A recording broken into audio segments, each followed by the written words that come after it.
The Tampa Bay Buccaneers get a little bit of breathing room thanks to the Pittsburgh Steelers, and Tom Brady hopes to have the offense ready for Monday night. Let's go. You are Locked On Buccaneers, your daily Tampa Bay Buccaneers podcast, part of the Locked On Podcast Network, your team every day.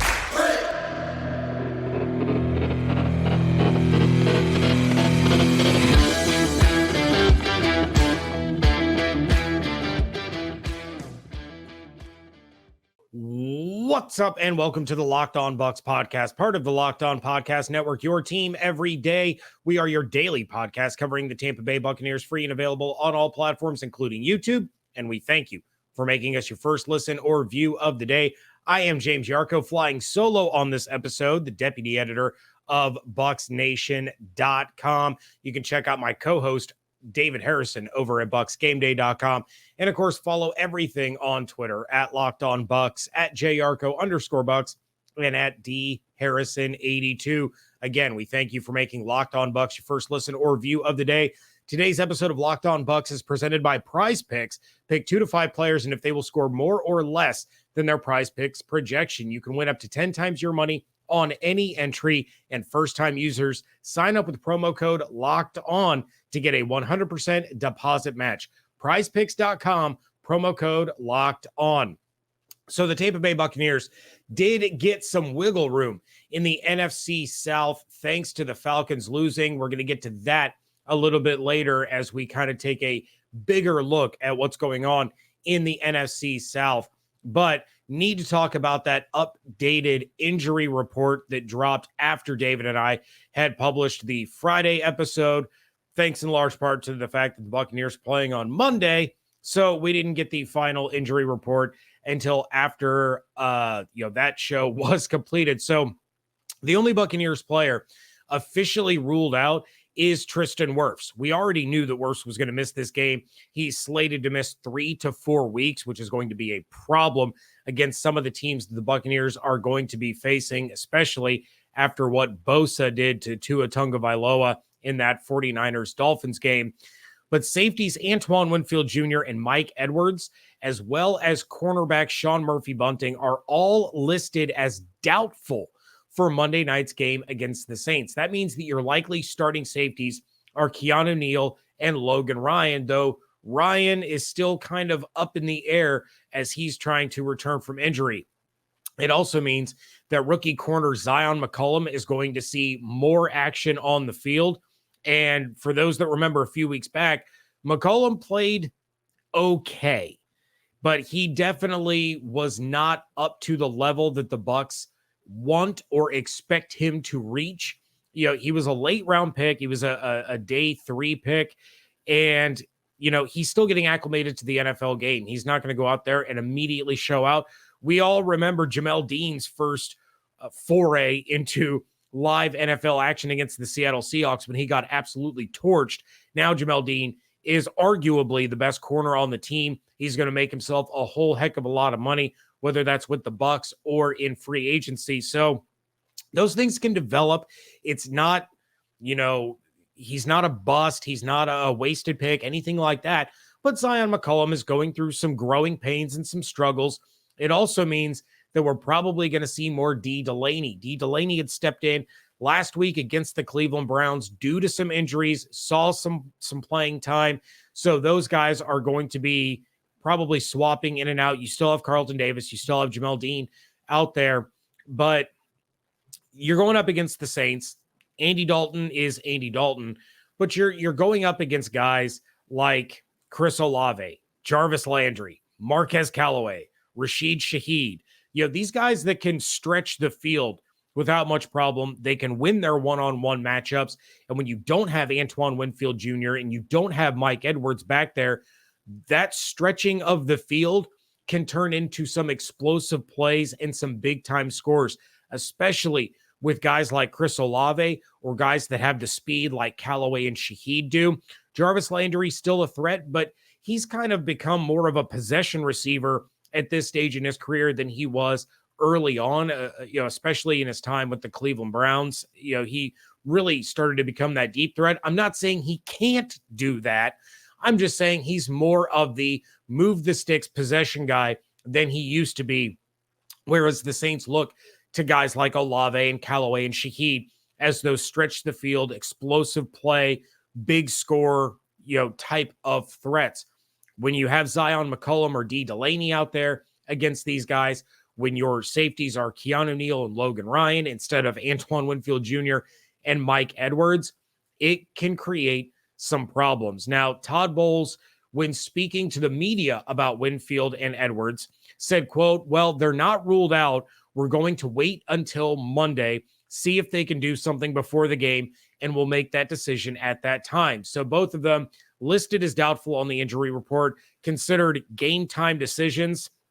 We might hear about that decision earlier in the day, depending on how those guys are feeling, or they may wait until that inactive report comes out to see if either of those guys are going to play. And when he spoke about Logan Ryan, who had, he made some pretty good plays up until the point that he got hurt, Todd Bowles said, quote, "He had no setbacks. Hopefully, he's been working hard, doing a little more each day. We've just got to see how much he can do." So a really, really thin secondary for a really good defense could create problems against a division rival who they have trouble against. Yes, they beat them earlier in the year, but a lot of that was predicated on the defense. And when you're missing those key players in the defense, it can cause a problem. Since Tom Brady joined the Buccaneers, the Bucs haven't scored a touchdown at home against the New Orleans Saints. So if the offense can't get going and the defense is missing three key parts of their secondary, this could get potentially ugly. I'm not loving the way this is shaping up right now, but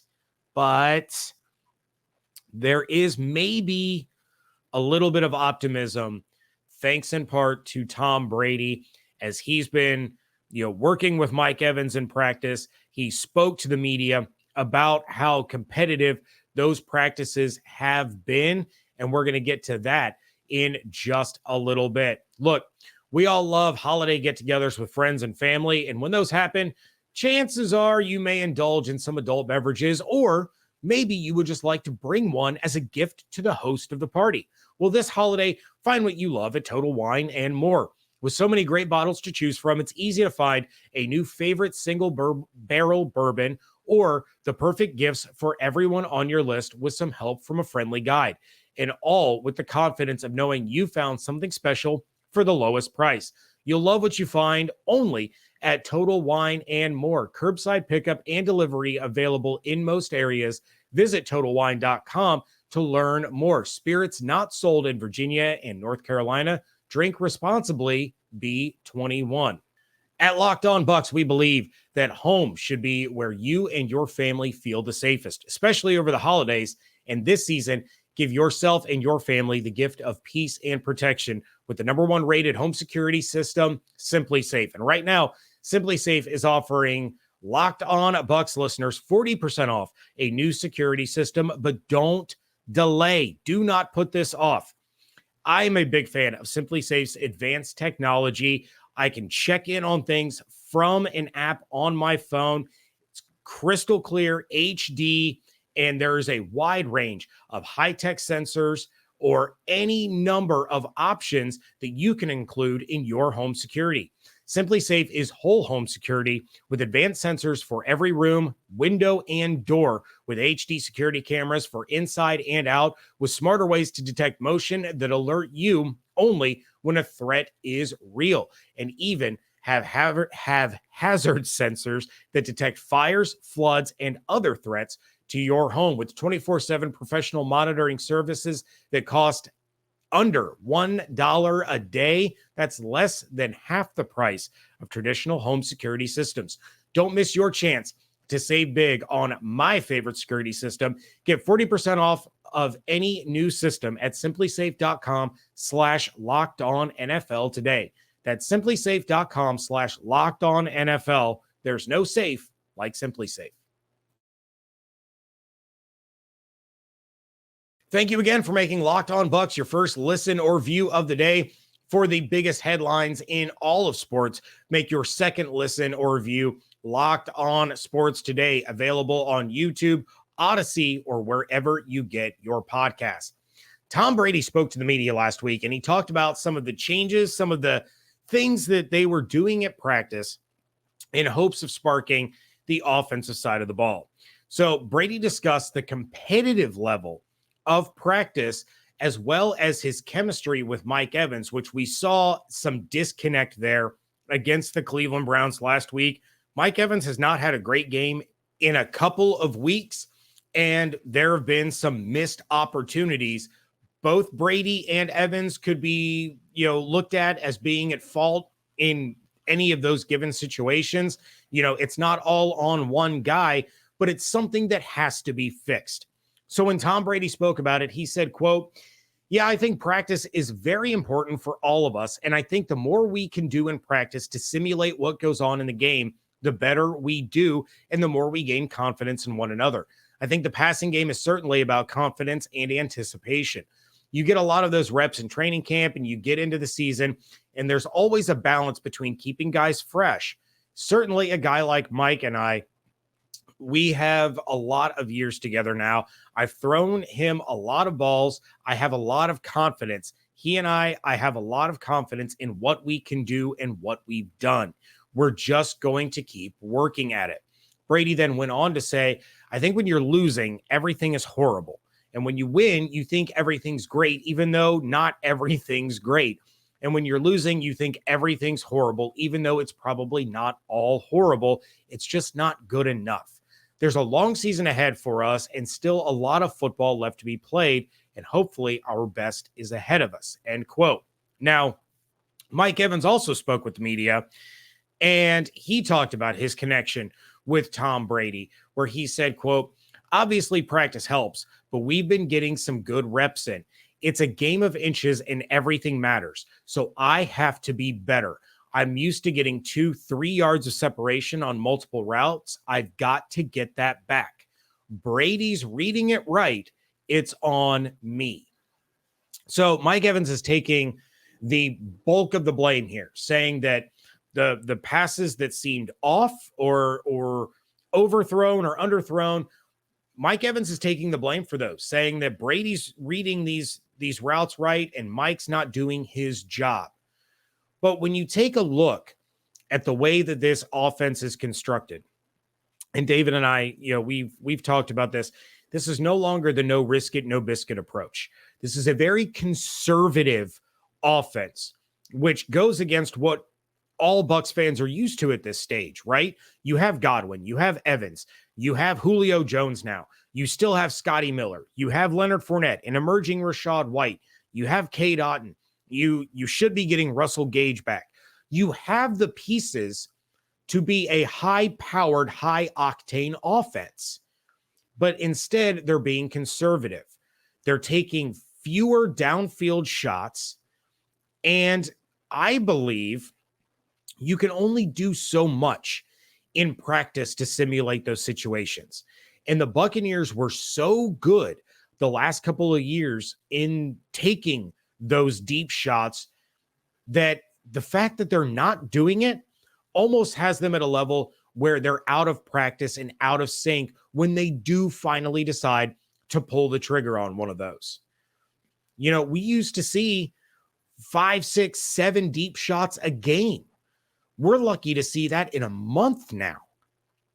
And it didn't matter who the receiver was. It was Scotty Miller. It was Mike Evans. It was Godwin. It was Antonio Brown. It was Brashad Perryman. It was Cyril Grayson. But they did it so much that the timing, the feel, it was all there.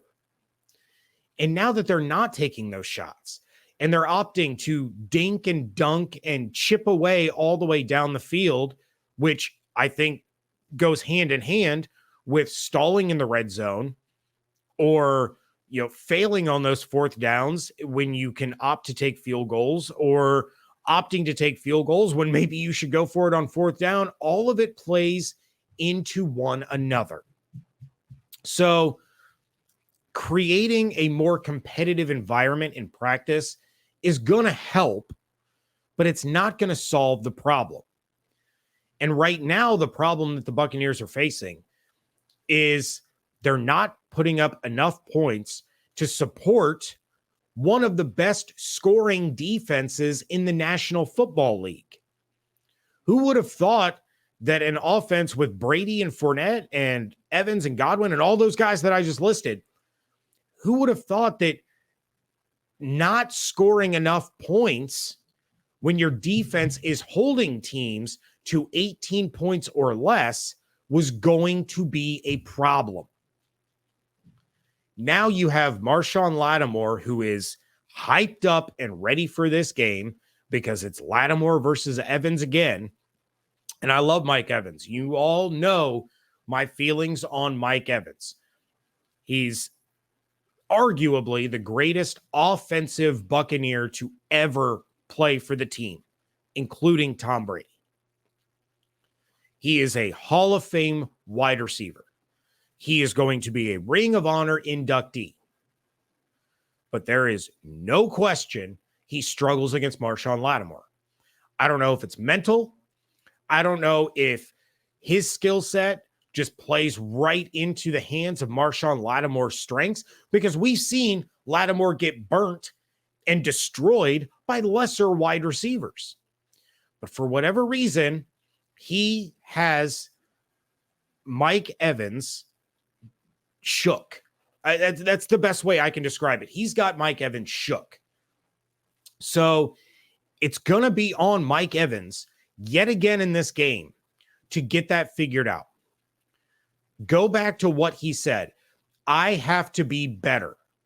I'm used to getting 2-3 yards of separation on multiple routes. I've got to get back to that. You want a spark from your offense? You get Mike Evans the ball early and often, and you start to help him. Go back to what Brady said. It's all about confidence. You get him a couple of receptions when he's going up against Marshawn Lattimore early in the game. Now, all of a sudden, maybe Mike Evans is getting in Marshawn Lattimore's head a little bit. Maybe Lattimore's looking at it like, okay, Mike's on his game tonight. I got to step up and be even better.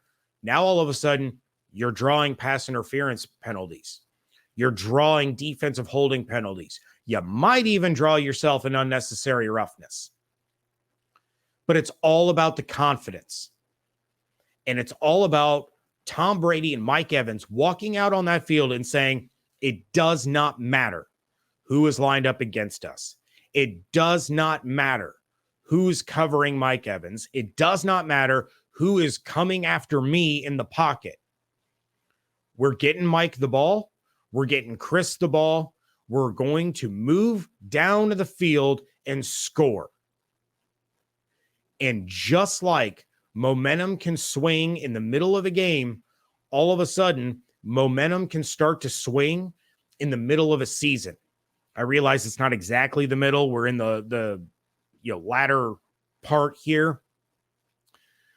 But it helps build that confidence that Brady stressed to the media is so vital and so important.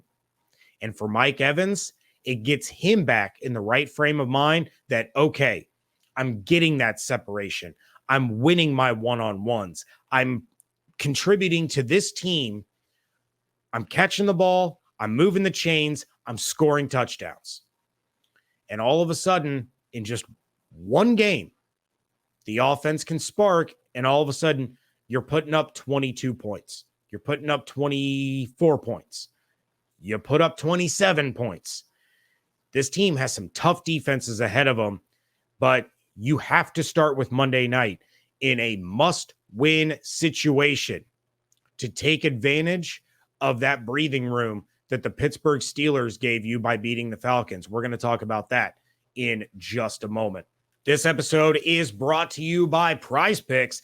Pick 2 to 5 players, and if they will score more or less than their Prize Picks projection, you can win up to 10 times your money on any entry. You're not competing against other people. It's just you against the projections available. And Prize Picks offers projections on any sport that you can watch. That's the NFL, NBA, MLB, NHL, PGA, college football, men's and women's college basketball, NASCAR, tennis, MMA, disc golf, cricket, and more. You have safe and fast withdrawals, and it's currently operational in over 30 states and Canada. To download the PrizePicks app or go to prizepicks.com to sign up and play daily fantasy sports. First-time users can receive a 100% instant deposit match up to $100 with promo code Locked On. Don't forget to enter promo code Locked On, LOCKEDON, all one word, at sign up for an instant deposit match up to $100. Wrapping things up here on a Monday edition of the Locked On Bucs podcast. And if you didn't catch David and my game preview, we changed things up a little bit this week. He and I went live on YouTube Friday evening. That's something we're going to start doing a little bit more moving forward, because by then we are getting the final injury report, except when they play on Monday night, and we can kind of dive into the game a little bit more, knowing who is in and who is out. So if you want to catch us live on YouTube on Friday nights, that's great. If not, the podcast will hit your podcatcher of choice immediately following that live episode. You'll have it over the weekend. You can listen to it as you're running errands or wrapping presents or just ahead of the game. And so go back. If you missed it, check out that episode. We do our usual bold predictions, score predictions, all that stuff. But let's take a look at what happened on Sunday in the NFL, more specifically in the NFC South. The Atlanta Falcons lost to the Pittsburgh Steelers 19-16, and that puts them at 5-8. The Bucs are currently 5-6. The Saints and Panthers are both 4-8. Panthers were on a bye week. Bucs and Saints play tonight if you are listening to this on Monday. So even with a loss, the Tampa Bay Buccaneers are still a half game up in the division over the Falcons and Saints, and they have the tiebreaker over both. Here's what's concerning to me. You take a look at the Marcus Mariota Falcons. You take a look at the revolving door of quarterbacks in Carolina without Christian McCaffrey. You take a look at the Andy Dalton Saints, who don't have Michael Thomas. Alvin Kamara has been disappointing. When you take a look at the total points scored within the division, the Tampa Bay Buccaneers are dead last. The Buccaneers have scored 200 points this season. The Falcons have scored 288. The Saints have scored 249. And the Panthers have scored 230. Now, to be fair, they've played more games than the Buccaneers have. But you're talking about an 88-point difference between you and the Atlanta Falcons?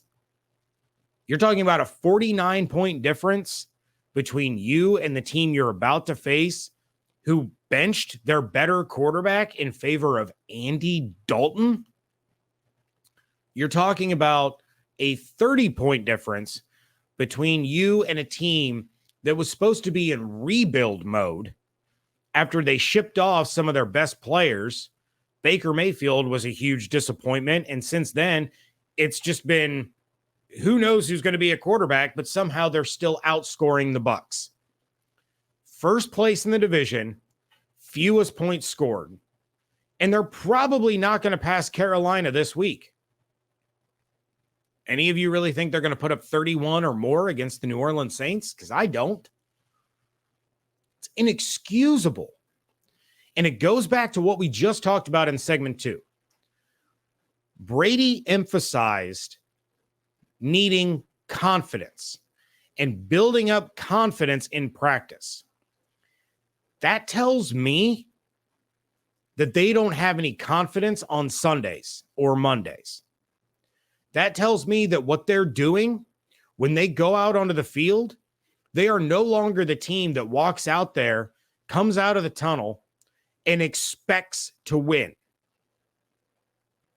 They're a team now that comes out of the tunnel and says, I just hope we score more than the defense allows. I just hope we don't lose. Hope is not a very strategic route to success. Being lucky is not a strategic route to success.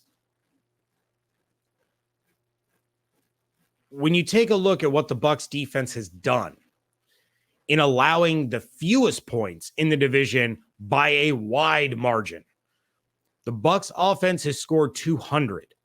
The Bucs defense has allowed 203. The other teams in the NFC South have allowed 266, 280, and 312. The Bucs have allowed, I believe it was the third or fourth fewest points in the National Football League. And your team is 5-6 because your offense is lost. That is not something that should be acceptable with the level of talent on this team. And we can make all the excuses in the world. And my dad always said something to me that I took to heart. And it was, people talk about, oh, you're making excuses for him. You're making excuses. Explain to me the difference between an excuse and a reason. Because you can give the reason that the Buccaneers had to replace their entire interior of their offensive line, dealing with the injury to Ryan Jensen that was not expected, having to replace two guards. How important was Ali Marpet to Donovan Smith's success? He is struggling this year. I also wonder if that is playing, if his injury is playing a role in that. But Luke Gedeke got this team off to a rocky start because he was not a starting caliber guard early in the season. Nick Leverett has stepped up. Now you don't have Tristan Wirfs. You have one returning starter from the offensive line the last 2 years, and he is having his worst season in the last 3 years. That is also not a route to success. Regardless, they should not be outscored by the three teams in their division based on how those teams are built at the moment. There is no excuse to have offenses led by Marcus Mariota, Andy Dalton, and quarterback du jour in Charlotte outscoring Tom Brady and his cast of weapons. They have no confidence. It's like they're just sitting in a boat that's taking on water with no paddle, nowhere to go, just waiting on the inevitable. And you can't have that. This was a championship caliber roster, and they're struggling to score 20 points in a game. All of that, regardless of what happened the first 11 games of this season, all of that can change in an instant. And it starts against the New Orleans Saints tonight. David is going to be back with the post-game reaction show. He and Ross Jackson will be there. I don't know if they're going to do like a crossover recap or what, but David will be back on tomorrow's episode talking about what happened between the Bucs and the Saints. I want to thank you again for making Locked On Bucs your first listen or view of the day. And again, for the biggest headlines in all of sports, make sure you are checking out Locked On Sports today. It is available on YouTube, Odyssey, and wherever you get your podcasts. Go ahead and give us a call at 813-444-5841 if you have a reaction to the game. I will offer a disclaimer. We've been having some issues with the voicemail. Been looking into it, reached out to Google support, trying to get that fixed. But I don't want you all thinking that we're ignoring your voicemails. So please still continue to send them in. We're going to do our best to make sure that we get all that straightened out so that we can get your voices back on this show. Check out what David's doing over at BucsGameDay.com. And of course, check me out over at SB Nation's BucsNation.com. Follow everything on Twitter at Locked On Bucs, at Yarcho_Bucs, and at D Harrison 82. Hope you all have an absolutely outstanding day. Stay safe, stay healthy, fire those cannons. And we thank you so much for joining us right here at Locked On Bucs.